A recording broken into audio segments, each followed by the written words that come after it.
पद्म पुराण उत्तरखंड। गुरु गुरुदेव भगवान की जय। प्यारे कृष्ण कन्हैया लाल की जय। महात्मा पुष्कर के द्वारा नरक में पड़े हुए जीवों का उद्धार। वशिष्ठ जी कहते हैं, राजन, माघ स्नान और उपवास आदि महान पुण्य करने वाले मनुष्य इसी प्रकार दिव्य लोकों में जाते आते रहते हैं। पुण्य ही सर्वत्र आने जाने में कारण है। पूर्व काल में विप्रवर पुष्कर भी यमलोक में गए थे और वहां बहुत से नारकीय जीवों से को नरक से निकालकर फिर यहीं आकर पूर्ववत अपने घर में रहने लगे। त्रेता युग में जब भगवान श्री रामचंद्र जी राज्य करते थे, तभी एक समय किसी ब्राह्मण का पुत्र मरकर यमलोक में गया और पुनः वह जी उठा। क्या यह बात तुमने नहीं सुनी है? देवकी नंदन श्री कृष्ण ने अपने गुरु शांदीपनि के पुत्र को, जिसे बहुत दिन पहले ही ग्राह ने अपना ग्रास बना लिया था, पुनः यमलोक से ले आकर गुरु को अर्पण किया था। इसी प्रकार और भी कई मनुष्य यमलोक से लौट आए हैं। इस विषय में संदेह नहीं करना चाहिए। अच्छा बताओ, अब और क्या सुनना चाहते हो? दिलीप ने पूछा। मुनि, पुष्कर नामक ब्राह्मण कहाँ के रहने वाले थे? वे कैसे यमलोक में आए और किस प्रकार उन्होंने नरक से पापियों का उद्धार किया? वशिष्ठ जी बोले, राजन, मैं महात्मा पुष्कर के चरित्र का वर्णन करता हूँ। वह सब पापों का नाश करने वाला है। तुम सावधान होकर सुनो। बुद्धिमान पुरुष नंदीग्राम के निवासी थे। बुद्धिमान पुष्कर नंदीग्राम के निवासी थे। वे सदा अपने धर्म के अनुष्ठान में लगे रहने वाले और सब प्राणियों के हितैषी थे। सदा माघ स्नान और स्वाध्याय में तत्पर रहते तथा समय समय पर अनन्य भाव से श्री विष्णु की आराधना किया करते थे। महायोगी पुष्कर अपने कुटुंब के साथ रहते और नित्य अग्निहोत्र करते थे। राजन, वे अप्रमेय हरे विष्णु, कृष्ण, दामोदर, अच्युत, गोविंद, अनंत, देवेश्वर इत्यादि रूप से केवल भगवान नामों का कीर्तन करते थे। महामते, देवता का आराधन छोड़कर और किसी काम में उन ब्राह्मण देवता का मन स्वप्न में भी नहीं लगता था। एक दिन सूर्यनंदन यमराज ने अपने भयंकर दूतों को आज्ञा दी, जाओ नंदीग्राम निवासी पुष्कर नामक ब्राह्मण को यहाँ पकड़ ले आओ। यह आदेश सुनकर और यमराज के बताए हुए पुष्कर को ना पहचान कर वे इन महात्मा पुष्कर को ही यमलोक में पकड़ लाए। ब्राह्मण पुष्कर को आते देख यमराज मन ही मन भयभीत हो गए और आसन से उठकर खड़े हो गए। फिर मुनि को आसन पर बिठाकर उन्होंने दूतों को फटकारा। तुम लोगों ने यह क्या किया? मैंने तो दूसरे पुष्कर को लाने के लिए कहा था। तुम लोगों के कितने पापपूर्ण विचार हैं। भला इन सब धर्मों के ज्ञाता, विशेषतः भगवान विष्णु के भक्त, सदा माघ स्नान करने वाले और उपवास परायण महात्मा पुरुष को यहाँ मेरे समीप क्यों ले आए? दूतों को इस प्रकार डांट बताकर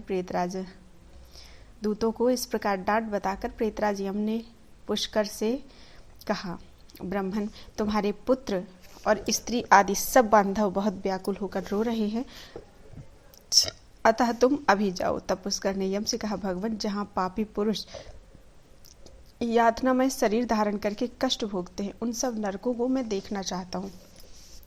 यह सुनकर सूर्य कुमारी यम ने पुष्कर को सैकड़ों और हजारों नरक दिखलाई। पुष्कर ने देखा, पापी जीव नरकों में पड़कर बड़ा कष्ट भोगते हैं। कोई सूली पर चढ़े हैं, किन्हीं को व्याघ्र खा रहा है जिससे वे अत्यंत दुखित हैं। कोई तपी हुई बालू पर जल रहे हैं, किन्हीं को कीड़े खा रहे हैं। कोई जलते हुए घड़े में डाल दिए गए हैं। कोई कीड़ों से पीड़ित हैं। कोई आसी पत्र वन में दौड़ रहे हैं जिससे उनके अंग छिन्न भिन्न हो रहे हैं। किन्हीं को आरों से चीरा जा रहा है। कोई कुल्हाड़ों से काटे जाते हैं। किन्हीं को खारी कीचड़ में कष्ट भोगना पड़ता है। किन्हीं को सुई चुभो कर गिराया जाता है और कोई सर्दी से पीड़ित हो रहे हैं। उनको तथा अन्य जीवों को नरक में पड़कर यातना भोगते देख पुष्कर को बड़ा दुख हुआ। वे उनसे बोले, क्या आप लोगों ने पूर्व जन्म में कोई पुण्य नहीं किया था जिससे यहाँ यातना में पड़कर आप सदा दुख भोगते हैं?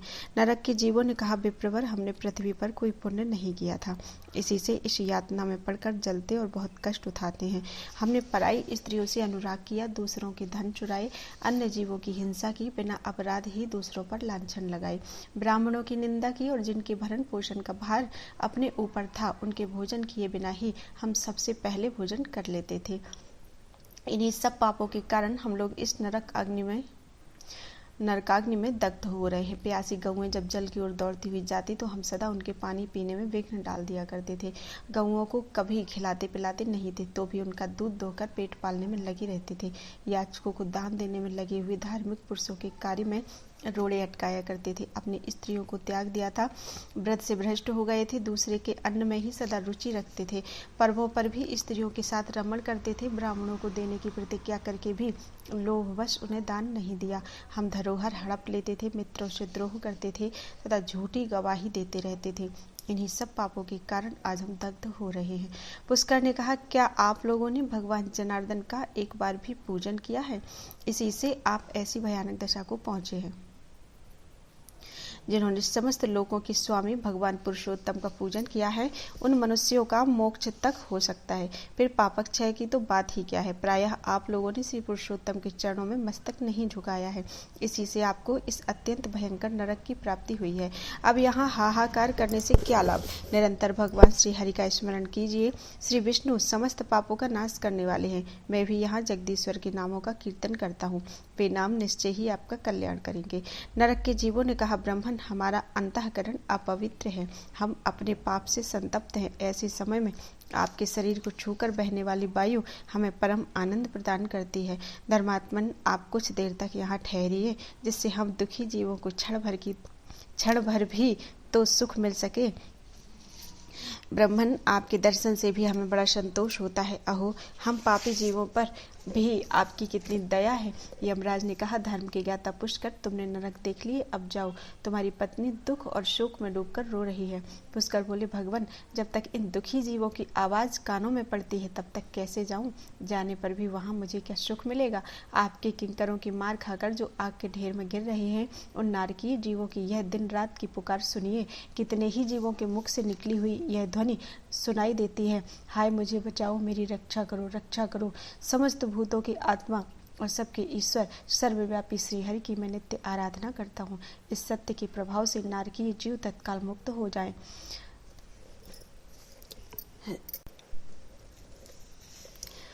हे कृष्ण, हे अच्युत, हे जगन्नाथ, हे हरे, हे विष्णु, हे जनार्दन, यहाँ नरक के भीतर यातना में पड़े हुए इन सब जीवों की रक्षा कीजिए। पुष्कर के द्वारा उच्चारित भगवान के नाम सुनकर वहां नरक में पड़े हुए सभी पापी तत्काल उससे छुटकारा पा गए। वे सब बड़ी प्रसन्नता के साथ पुष्कर से बोले, ब्राह्मण, हम नरक से मुक्त हो गए, इससे संसार में आपकी अनुपम कीर्ति का विस्तार हो।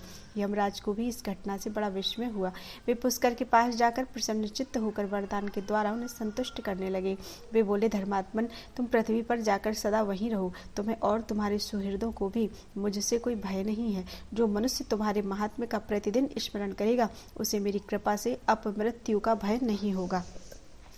वशिष्ठ जी कहते हैं, यमराज के यूं कहने पर पुष्कर पृथ्वी पर लौट आए और यहाँ पूर्ववत स्वस्थ होकर भगवान मधुसूदन की पूजा करते हुए रहने लगे। राजन, मेरे द्वारा कहे हुए महात्मा पुष्कर के इस महात्म्य को जो सुनता है, उसके सारे पापों का नाश हो जाता है। भगवान विष्णु का नाम कीर्तन करने से जिस प्रकार से नरक से छुटकारा मिल जाता है, वह प्रसंग मैंने तुम्हें सुना दिया। आदि पुरुष परमात्मा के नामों की थोड़ी सी भी स्मृति संचित पापों की राशि का तत्काल नाश कर देती है। यह बात प्रत्यक्ष देखी गई है। फिर उन जनार्दन के नामों का भली भांति कीर्तन करने पर उत्तम फल की प्राप्ति होगी। इसके लिए तो कहना ही क्या है।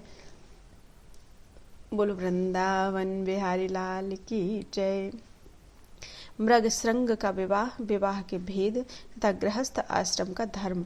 राजा दिलीप बोले, मुने, मेरे प्रश्नों के उत्तर में आपने बड़ी विचित्र बात बताई। अब संसार के हित के लिए महात्मा मृग श्रृंग के श्रेष्ठ चरित्र का वर्णन कीजिए, क्योंकि उनके समान संत पुरुष स्पर्श, बातचीत और दर्शन करने से तथा शरण में जाने से सारे पापों का नाश कर डालते हैं।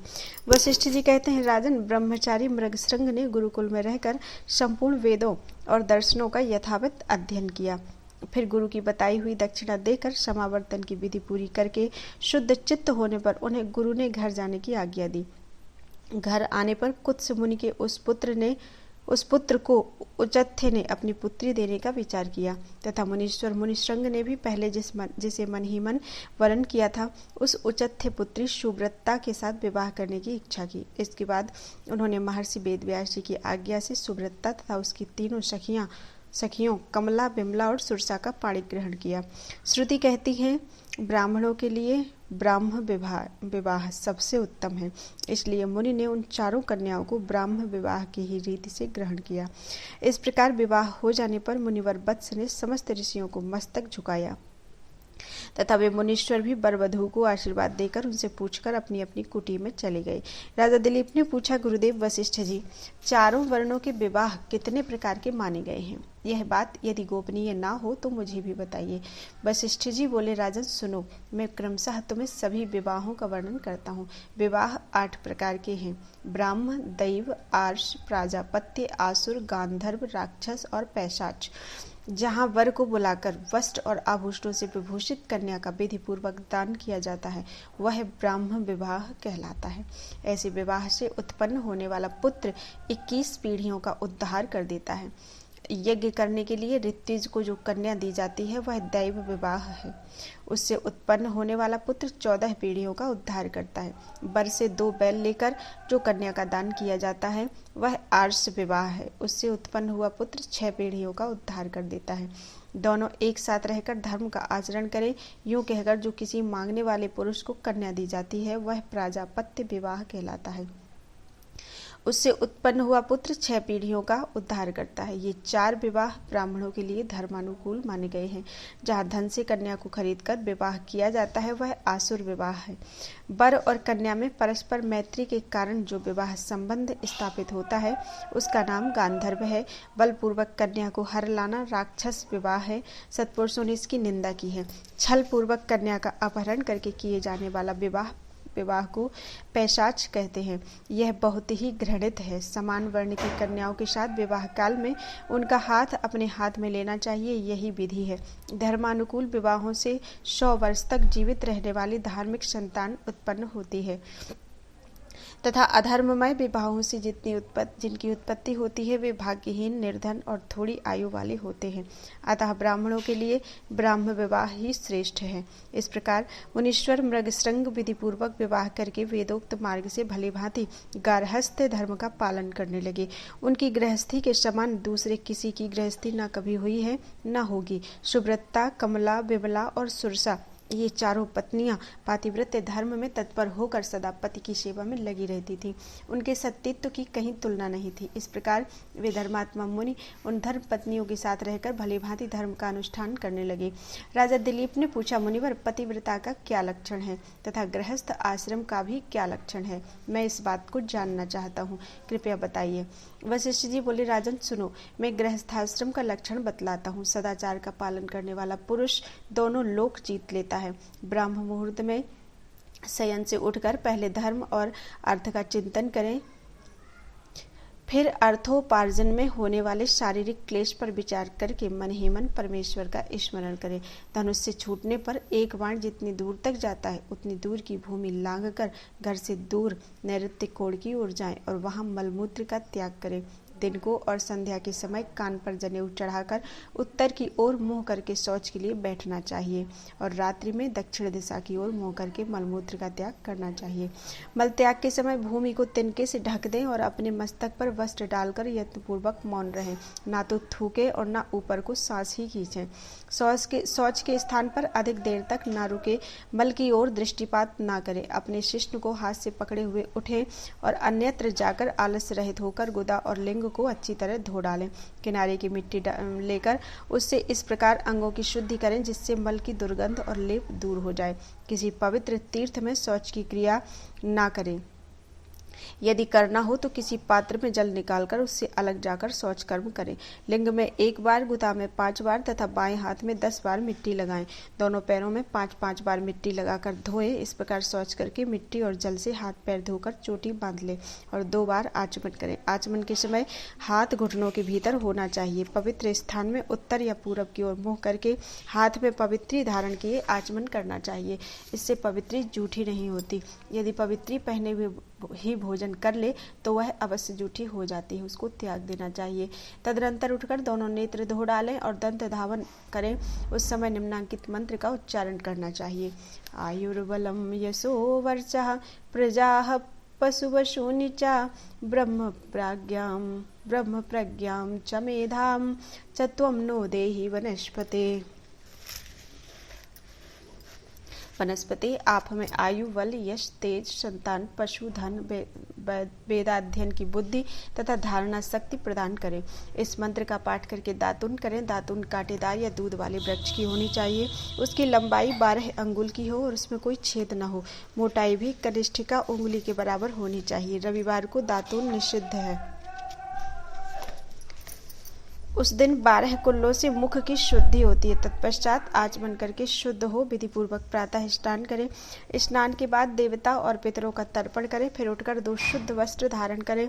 विज्ञ ब्राह्मण को उत्तरीय वस्त्र सदा ही धारण किए रहना चाहिए। आचमन के बाद भस्म के द्वारा ललाट में त्रिपुंड धारण करें अथवा गोपी चंदन घिसकर ऊर्ध्वपुंड तिलक लगाएं।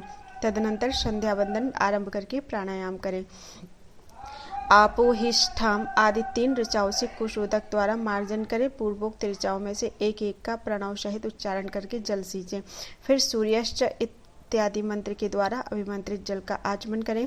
तत्पश्चात दोनों हाथों में जल लेकर उसे गायत्री से अभिमंत्रित करें और सूर्य की ओर मुंह करके खड़ा होकर 3 बार ऊपर को वह जल फेंके। इस प्रकार सूर्य को अर्घदान करना चाहिए। प्रातः काल की संध्या जब तारे दिखाई देते हों उसी समय विधि पूर्वक आरंभ करें और जब तक सूर्य का दर्शन ना हो जाए तब तक गायत्री मंत्र का जप करता रहे। इसके बाद सविता देवता संबंधी पापहारी मंत्रों द्वारा हाथ जोड़कर सूर्योपस्थान करें। संध्या काल में गुरु के चरणों को तथा भूमि देवी को प्रणाम करें। जो द्विज श्रद्धा और विधि के साथ प्रतिदिन संध्योपासन करता है उसे तीनों लोकों में कुछ भी अप्राप्य नहीं है। संध्या समाप्त होने पर आलस्य छोड़कर होम करें। कोई भी दिन खाली न जाने दें। प्रतिदिन कुछ न कुछ दान करें। यह दिन के प्रथम भाग का कृत्य बतलाया गया। दूसरे भाग में वेदों का स्वाध्याय किया जाता है। समिधा, फूल और कुश आदि के संग्रह का भी यही समय है। दिन के तीसरे भाग में न्यायपूर्वक कुछ धन का उपार्जन करें। शरीर को क्लेश दिए बिना दैव इच्छा से जो उपलब्ध हो सके उतने का ही अर्जन करें। ब्राह्मण के 6 कर्मों में से 3 कर्म उसकी जीविका के साधन है। यज्ञ कराना, वेद पढ़ाना और शुद्ध आचरण वाले यजमान से दान लेना ही यही उसकी आजीविका के 3 कर्म है। दिन के चौथे भाग में पुनः स्नान करें। प्रातःकाल संध्या बंदन के पश्चात कुश के आसन पर बैठें और दोनों हाथों में कुश लेकर अंजलि बांधकर ब्रह्म यज्ञ की पूर्ति के लिए यथाशक्ति स्वाध्याय करें। उस समय ऋग्वेद, सामवेद, अथर्ववेद और यजुर्वेद के मंत्रों का जप करना चाहिए। फिर देवता, ऋषि और पितरों का तर्पण करें। देवताओं का तर्पण करते समय यज्ञोपवीत को बाएं कंधे पर रखें। ऋषि तर्पण के समय उसे गले में माला की भांति कर ले और पितृ तर्पण में जनेऊ को दाएं कंधे पर रखें। उन्हें क्रमशः देव तीर्थ, प्रजापति तीर्थ और पितृ तीर्थ से ही जल देना चाहिए। इसके बाद संपूर्ण भूतों को जल दें। मध्याह्न काल में आपोहिष्ठा इस मंत्र से अपने मस्तक को सींचकर आप पुनंतु इस मंत्र से अभिमंत्रित किए हुए जल का आचमन करें। तत्पश्चात दोनों हाथों से जल लेकर गायत्री मंत्र पढ़ते हुए सूर्य को एक बार अर्घ्य दें। उसके बाद गायत्री का जप करें। गायत्री मंत्र द्वारा यथाशक्ति सूर्य का उपस्थान करके उनकी प्रदक्षिणा और नमस्कार के पश्चात आसन पर बैठे और जल के देवताओं को नमस्कार करके एकाग्रचित्त होकर घर को जाएं। इस प्रकार जप यज्ञ के अनंतर देवताओं की पूजा करें। ब्राह्मण को सूर्य, दुर्गा, विष्णु, श्री विष्णु, गणेश तथा शिव इन 5 देवताओं की पूजा करनी चाहिए।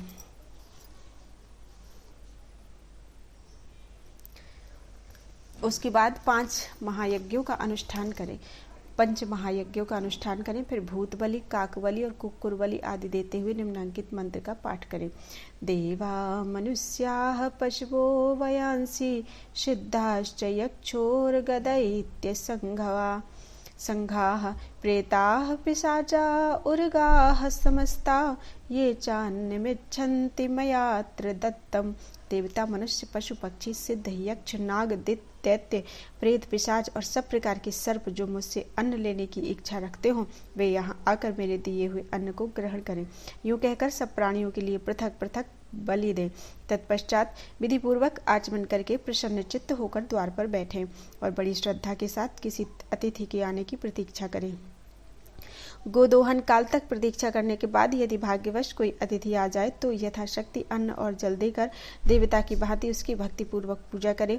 सन्यासी और ब्रह्मचारी को विधि पूर्वक सब व्यंजनों से युक्त रसोई में से जो अभी उपयोग में न लाई गई हो अन्न निकालकर भिक्षा दें। सन्यासी और ब्रह्मचारी ये दोनों ही बनी हुई रसोई के स्वामी यानी प्रधान अधिकारी हैं। सन्यासी के हाथ में पहले जल दें, फिर अन्न दें, उसके बाद पुनः जल दें। ऐसा करने से वह भिक्षा का अन्न मेरु के समान और जल समुद्र पुत्र के तुल्य फल देने वाला होता है। जो मनुष्य सन्यासी को सत्कार पूर्वक भिक्षा देता है उसे गोदान के समान पुण्य होता है, ऐसा भगवान यम का कथन है। माता पिता, गुरु, बंधु, गर्भिणी स्त्री, वृद्ध बालक और आए हुए अतिथि जब भोजन कर लें उसके बाद घर का मालिक गृहस्थ पुरुष लिपे पुते पवित्र स्थान में हाथ पैर धोकर बैठे और पूर्वाभिमुख होकर भोजन करे। भोजन करते समय वाणी को संयम में रखकर मौन रहे। दोनों हाथ, दोनों पैर और मुख इन पांचों को धोकर ही भोजन करना चाहिए। भोजन का पात्र उत्तम और शुद्ध होना चाहिए। अन्न की निंदा न करते हुए भोजन करना उचित है। एक वस्त्र धारण करके अथवा फूटे हुए पात्र में भोजन ना करें। जो शुद्ध कांसे के बर्तन में अकेला ही भोजन करता है उसकी आयु, बुद्धि, यश और बल इन चारों की वृद्धि होती है। घी, अन्न तथा सभी प्रकार के व्यंजन करछुल से ही परोसने चाहिए, हाथ से नहीं। भोजन में से पहले कुछ अन्न निकालकर धर्मराज तथा चित्रगुप्त को बलि दें, फिर संपूर्ण भूतों के लिए अन्न देते हुए इस मंत्र का उच्चारण करें। यत्र क्वचन संस्थानां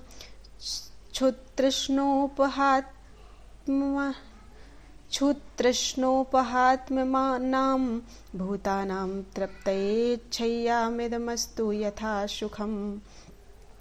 जहाँ कहीं भी रहकर भूख प्यास से पीड़ित हुए प्राणियों की तृप्ति के लिए यह अन्न और जल प्रस्तुत है। यह उनके लिए सुखपूर्वक अक्षय तृप्ति का साधन हो। भोजन में मन लगाकर पहले मधुर रस ग्रहण करें, बीच में नमकीन और खट्टी वस्तुएं खाएं, उसके बाद कड़वे और तिक्त पदार्थों को ग्रहण करें। पहले रसदार चीजें खाएं, बीच में गरिष्ठ अन्न भोजन करें और अंत में पुनः द्रव पदार्थ ग्रहण करें। इससे मनुष्य कभी बल और आरोग्य से हीन नहीं होता। सन्यासी को 8 ग्रास, वनवासी को 16 ग्रास और गृहस्थ को 32 ग्रास भोजन करना चाहिए। ब्रह्मचारी के लिए ग्रासों की कोई नियत संख्या नहीं है। द्विज को उचित है कि वह शास्त्र विरुद्ध भक्ष्य भोज्य आदि पदार्थों का सेवन ना करे। सूखे और बासी अन्न को भोजन करने के योग्य नहीं बतलाया गया है। भोजन के पश्चात शास्त्रोक्त विधि से आचमन करके एकाग्रचित्त हो हाथ और मुंह की शुद्धि करे। मिट्टी और जल से खूब मल कर धोए। तदनंतर कुल्ला करके दांतों के भीतरी भाग का, उनकी संधियों का तिनके आदि की सहायता से शोधन करें। फिर आचमन करके पात्र को हटा दें और कुछ भीगे हुए हाथ से मुख तथा नासिका का स्पर्श करे। हथेली से नाभि का स्पर्श करे। तत्पश्चात शुद्ध एवं शांतिचित्त होकर आसन पर बैठे और अपने इष्ट देव का स्मरण करे। उसके बाद पुनः आचमन करके तांबूल भक्षण करे। भोजन करके बैठा हुआ पुरुष विश्राम के बाद कुछ देर तक ब्रह्म का चिंतन करे। दिन के 6वें और 7वें भाग को सन्मार्ग आदि के अविरुद्ध उत्तम शास्त्र आदि के द्वारा मनोरंजन और इतिहास पुराणों का पाठ करके व्यतीत करें।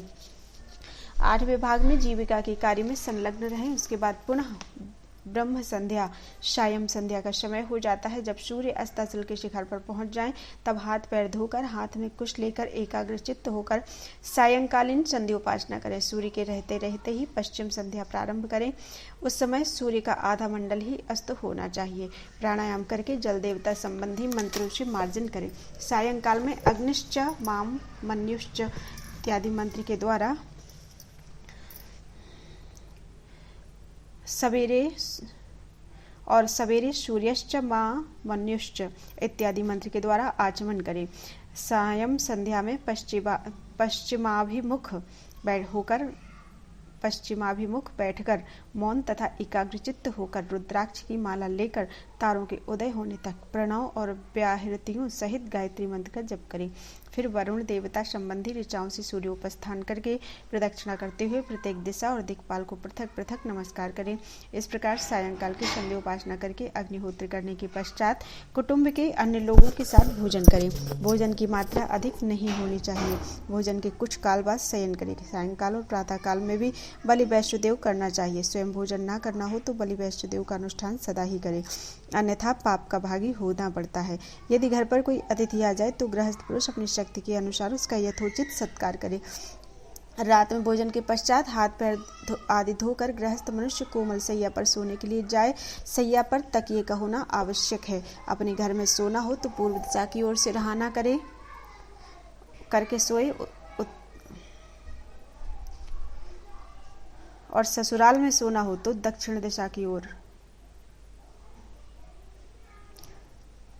परदेश में गया हुआ मनुष्य पश्चिम दिशा की ओर सिर करके सोए। उत्तर की ओर सिरहाना करके कभी नहीं सोना चाहिए। सोने के पहले रात्रि सूक्त का जप और सुखपूर्वक शयन करने वाले देवताओं का स्मरण करें। फिर एकाग्रचित्त होकर अविनाशी भगवान विष्णु को नमस्कार करके रात्रि में शयन करें। अगस्त्य, माधव, महाबली, मुचकुंद, कपिल तथा आस्तिक मुनि ये पांचों सुखपूर्वक शयन करने वाले हैं। मांगलिक वस्तुओं से भरे हुए जलपूर्ण कलश को सिरहाने की ओर रखकर वरुण देवता संबंधी वैदिक मंत्रों से अपनी रक्षा करके सोए। ऋतुकाल में पत्नी के साथ समागम करे। सदा अपनी स्त्री से ही अनुराग रखे। पत्नी के स्वीकार करने पर रति की इच्छा से उसके पास जाए। पर्व के दिन उसका स्पर्श ना करे। रात्रि के पहले और पिछले पहर को वेदाभ्यास में व्यतीत करे और बीच के दोनों प्रहरों में शयन करे। ऐसा करने वाला पुरुष ब्रह्म स्वरूप हो जाता है। ऊपर जो कुछ बताया गया वह सारा कर्म गृहस्थ को प्रतिदिन करना चाहिए। यही गृहस्थ आश्रम का लक्षण है। संपूर्ण वेदोक्त सदाचार से युक्त यह गृहस्थ आश्रम का लक्षण मैंने तुम्हें संक्षेप से बताया। अब पतिव्रताओं के लक्षण सुनो। बोलो वृंदावन बिहारी लाल की जय। पतिव्रता स्त्रियों के लक्षण एवं सदाचार का वर्णन। वशिष्ठ जी कहते हैं, राजन, मैं सतियों के उत्तम व्रत का वर्णन करता हूँ, सुनो। पति कुरूप हो या दुराचारी, अच्छे स्वभाव का हो या बुरे स्वभाव का, रोगी, पिशाच, क्रोधी, बूढ़ा, चालाक, अंधा, बहरा, भयंकर स्वभाव का, दरिद्र, कंजूस, घृणित, कायर, धूर्त अथवा पर स्त्री लंपट ही क्यों न हो, सती साध्वी स्त्री के लिए वाणी, शरीर और क्रिया द्वारा देवता की भांति पूजनीय है। स्त्री को कभी किसी प्रकार भी अपने स्वामी के साथ अनुचित बर्ताव नहीं करना चाहिए। स्त्री बालिका हो या युवती अथवा वृद्धा ही क्यों न हो, उसे अपने घर पर भी कोई काम स्वतंत्रता से नहीं करना चाहिए। अहंकार और काम क्रोध का सदा ही परित्याग करके केवल अपने पति का ही मनोरंजन करना उचित है, दूसरे पुरुष का नहीं। पर पुरुषों के काम भाव से देखने पर, प्रिय लगने वाले वचनों द्वारा प्रलोभन में डालने पर अथवा जन समूह में दूसरों के शरीर से छू जाने पर भी जिसके मन में कोई विकार नहीं होता तथा जो पर पुरुष द्वारा धन का लोभ दिखाकर लुभाई जाने पर भी मन, वाणी, शरीर और क्रिया से कभी पराये पुरुष का सेवन नहीं करती, वही सती है। वह संपूर्ण लोकों की शोभा है। सती स्त्री दूत के मुख से प्रार्थना करने पर, बलपूर्वक पकड़ी जाने पर भी दूसरे पुरुष का सेवन नहीं करती। जो पराये पुरुषों के देखने पर भी स्वयं उनकी ओर नहीं देखती, हंसने पर भी नहीं हंसती तथा औरों के बोलने पर भी स्वयं उनसे नहीं बोलती, वह उत्तम लक्षणों वाली स्त्री साध्वी पतिव्रता है। रूप और यौवन से संपन्न तथा संगीत की कला में निपुण सती साध्वी स्त्री अपने ही जैसे योग्य पुरुष को देखकर भी कभी मन में विकार नहीं लाती। जो सुंदर, तरुण, रमणीय और कामनियों को प्रिय लगने वाले पर पुरुष की भी कभी इच्छा नहीं करती, उसे महासती जानना चाहिए।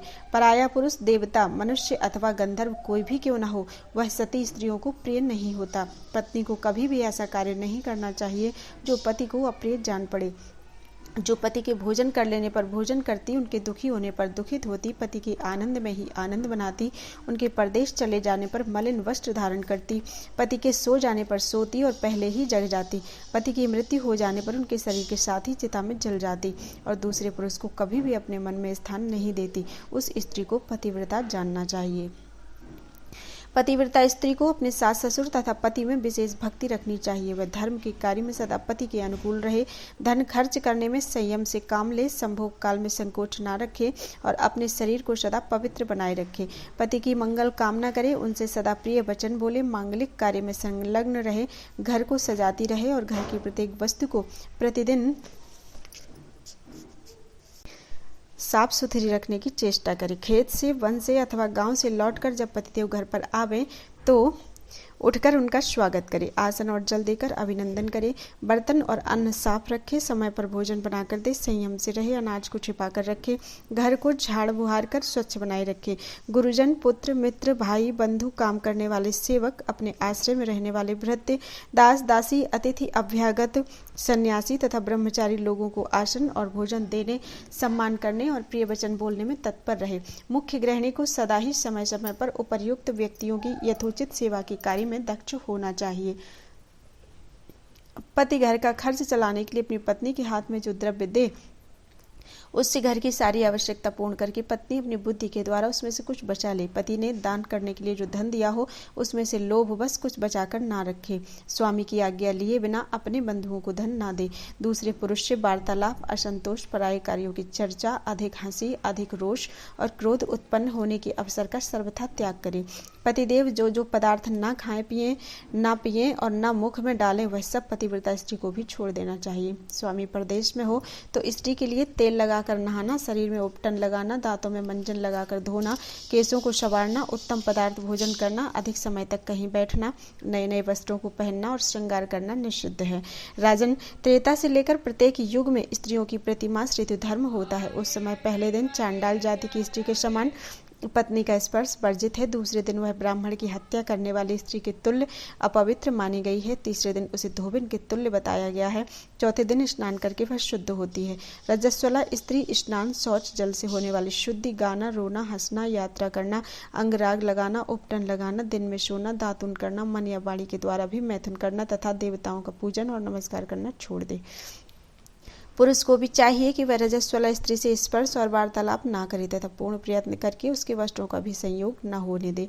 रजस्वला स्त्री स्नान करने के पश्चात पराये पुरुष की ओर दृष्टि न डाले। सर्वप्रथम वह सूर्यदेव का दर्शन करे, उसके बाद अपने अंतःकरण की शुद्धि के लिए ब्रह्मकूर्ज पंचगव्य का अथवा केवल दूध का पान करे। साध्वी स्त्री नियम पूर्वक शास्त्रोक्त विधि के अनुसार जीवन व्यतीत करे।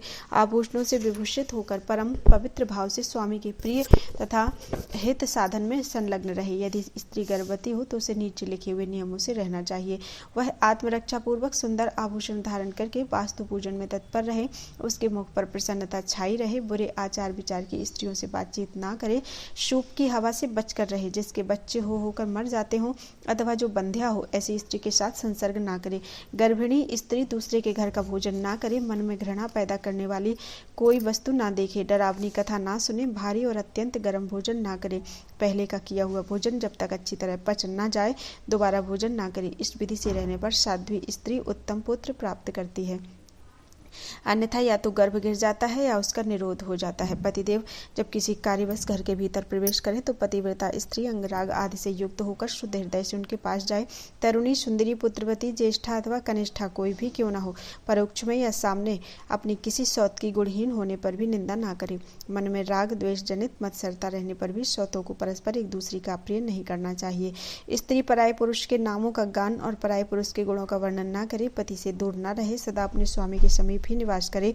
निर्दिष्ट भूभाग में बैठकर सदा प्रियतम की ओर ही मुख किए रहे। स्वच्छंदता पूर्वक चारों दिशाओं की ओर दृष्टि न डाले। पराये पुरुष का अवलोकन ना करे। केवल पति के मुख कमल को ही हाव भाव से देखे। पतिदेव यदि कोई कथा करते हो तो स्त्री उसे बड़े आदर के साथ सुने। पति बातचीत करते हो तो स्वयं दूसरे से बात ना करे। यदि स्वामी बुलाए तो शीघ्र ही उनके पास चली जाए। पतिदेव उत्साहपूर्वक गीत गाते हो तो प्रसन्नचित्त होकर सुने। अपने प्रियतम के नृत्य करते समय उन्हें हर्ष भरे नेत्रों से देखे। पति को शास्त्र आदि में चतुरता, विद्या और कला में प्रवीणता दिखलाते देख पत्नी आनंद में निमग्न हो जाए। पति के समीप उद्वेग और व्यग्रता पूर्वक हृदय लेकर न ठहरे। उनके साथ प्रेम शून्य कलह ना करे। स्वामी कलह करने के योग्य नहीं है ऐसा जानकर स्त्री कभी अपने लिए, अपने भाई के लिए या अपनी सौत के लिए क्रोध में आकर उनसे कलह ना करे। फटकारने, निंदा करने और अत्यंत ताड़ना देने के कारण व्यथित होने पर भी पत्नी अपने प्रियतम को भय छोड़कर गले लगाए। स्त्री जोर जोर से विलाप ना करे। दूसरे लोगों को ना पुकारे और अपने घर से बाहर ना भागे। पति से कोई विरक्ति सूचक वचन ना कहे। सती स्त्री उत्सव आदि के समय यदि भाई बंधुओं के घर जाना चाहे तो पति की आज्ञा लेकर किसी अध्यक्ष के संरक्षण में रहकर जाए। वहां अधिक काल तक निवास ना करे। शीघ्र ही अपने घर लौट आए। यदि पति कहीं की यात्रा करते हो तो उस समय मंगल सूचक वचन बोले न जाइए कहकर पति को ना रोके और न यात्रा के समय रोए ही। पति के परदेश जाने पर स्त्री कभी अंगराग न लगाए। केवल जीवन निर्वाह के लिए प्रतिदिन कोई उत्तम कार्य करे। यदि स्वामी जीविका का प्रबंध करके परदेश में जाए तो उनकी निश्चित की हुई जीविका से ही गृहिणी को जीवन निर्वाह करना चाहिए। पति के न रहने पर स्त्री सास ससुर के समीप ही शयन करे और किसी के नहीं। वह प्रतिदिन प्रयत्न करके पति के कुशल समाचार का पता लगाती रहे। स्वामी की कुशल जानने के लिए दूत भेजे और प्रसिद्ध देवताओं से याचना करे। इस प्रकार जिसके पति परदेश गए हों उस पतिव्रता स्त्री को ऐसे ही नियमों का पालन करना चाहिए। वह अपने अंगों को ना धोए, मैले कपड़े पहनकर रहे, मेहंदी और अंजन ना लगाए, गंध और माला का भी त्याग करे, नख और केशों का श्रृंगार ना करे, दांतों को ना धोए। प्रेषित भर्तृ का स्त्री के लिए पान चबाना और आलस्य के वशीभूत होना बड़ी निंदा की बात है। अधिक आलस्य करना, सदा नींद लेना, सर्वथा कलह में रुचि रखना, जोर जोर से हंसना, दूसरों से हंसी परिहास करना, पराये पुरुषों की चेष्टा का चिंतन करना, इच्छानुसार घूमना, पर पुरुष के शरीर को दबाना, एक वस्त्र पहनकर बाहर घूमना, निर्लज्जता का बर्ताव करना और बिना किसी आवश्यकता के व्यर्थ ही दूसरे के घर जाना, ये सब युवती स्त्री के लिए पाप बताए गए हैं जो पति को दुख देने वाले होते हैं। सती स्त्री घर के सब कार्य पूर्ण करके शरीर में हल्दी की उपटन लगाए, फिर शुद्ध जल से सब अंगों को धोकर श्रृंगार करे।